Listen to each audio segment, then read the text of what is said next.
I will be discussing with you the war that killed many people. Yeah, that is totally not good, but okay. Today we are going to talk about the causes and effects of the Spanish Civil War. The Spanish Civil War was the bloodiest conflict Western Europe had experienced since the end of World War I.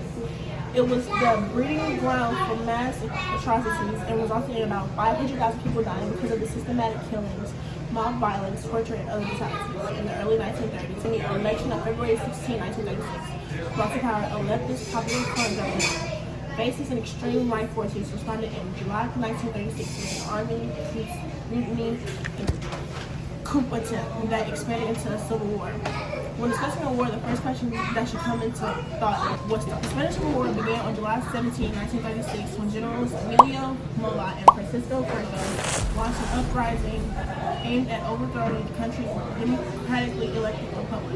The nationalist rebels' initial efforts to instigate military revolts throughout Spain only partially succeeded. So now I'm going to be talking about the Spanish Civil War and the major events we think are important. To start off, the leftists, which is a person with left-wing political views, win the election, and the king abdicates. Although war didn't officially break out in Spain until 1936, the cracks began to show several years earlier, from 1923 to 1931. Spain was ruled by an authoritarian government, which was backed by the monarchy. In 1930, General Primo de Rivera resigned as head of government. The following year, the monarch parties do poorly in the elections, and King Alfonso XIII resigns. The following day, the Second Republic of Spain was announced. The Popular Front won the national election. The Popular Front, a coalition of leftist and communist parties, just barely overtakes the conservatives in the national election. They introduced a wave of social reforms, including women's rights to vote, language rights, and land reforms for the poor. These reforms do not sit well with the conservatives, the military, or the Catholic Church. Civil unrest ensues.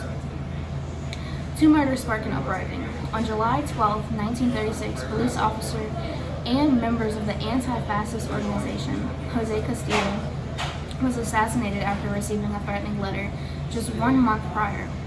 In retaliation, a number of police officers and Socialist Party members shot and killed Jose Calvo Sotelo, a leader of the monarchist party, at his home.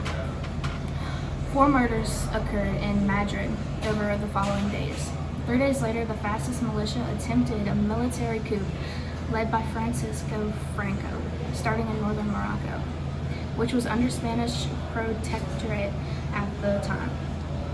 Emilio Mola directed the mainland uprising. The rebels were unsuccessful at securing most of the major cities with the exception of Seville. The war was officially broken out. The Non-Intervention Committee was formed in order to limit foreign intervention in the Spanish Civil War. Members of the committee include the Soviet Union, France, Brazil, Nazi Germany, and Fascist Italy. Despite this agreement, the Soviet Union decided to give limited support to the Republicans, with the aim of spreading communism. The German and Italian governments, however, give significant aid to the nationalists in the form of soldiers and weapons in an effort to create a fascist government in Spain.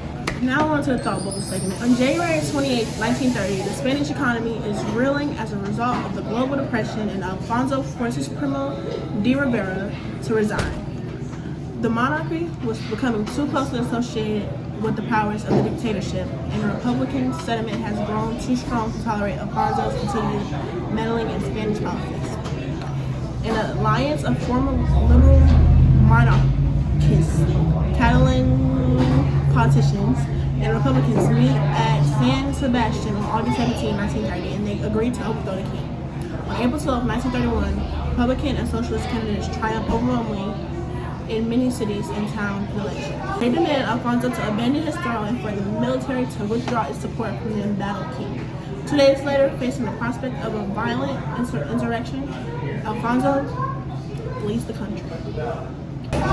Like George Orwell said, in trench warfare, 5 things are important: firewood, food, tobacco, candles, and the enemy. In winter on the Zaragoza front, they were important in that order, with the enemy a bad blast. As Ernest Hemingway says, you only heard the statement of the lost. You did not see the father fall as a pillow made him see the Festus die in that story she had told by the stream.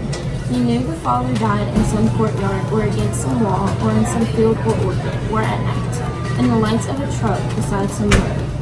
You had seen the lights of the car from down the hills and heard the shooting, and afterwards you had come down to the road and found the bodies.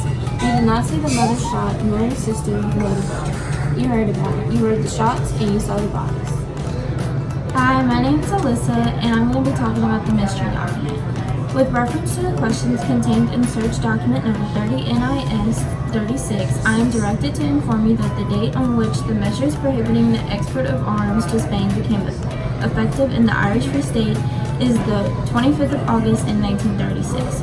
With regard to question number 3 relating to the transit and transshipment of war material, I am directed to inform you that the provisions of Section 16 of the Firearms Act 1925 are adequate to deal with questions relating to transit through or transshipment in Sarastat, Iran, of arms or munitions. With regard to the inquiry as to the attitude of the Sarastat government concerning the treatment to be applied to arms and war material destined for Spain that form part of the cargo of the vessel calling at a port at Sarastat, Iran, I am to say that there are no steps which practice could be taken to control such merchandise in a vessel calling at a port at Sarastat, Iran. In reference to the subcommittee's request that each member should furnish a statement of its views on the questions set out in NIS 36, I am directed to inform you that the Sarastat, Iran is not a manufacturer of either arms or ammunition. The government do not feel called upon to express their views as to what steps should be taken by governments in regard to the matters dealt with in these two questions.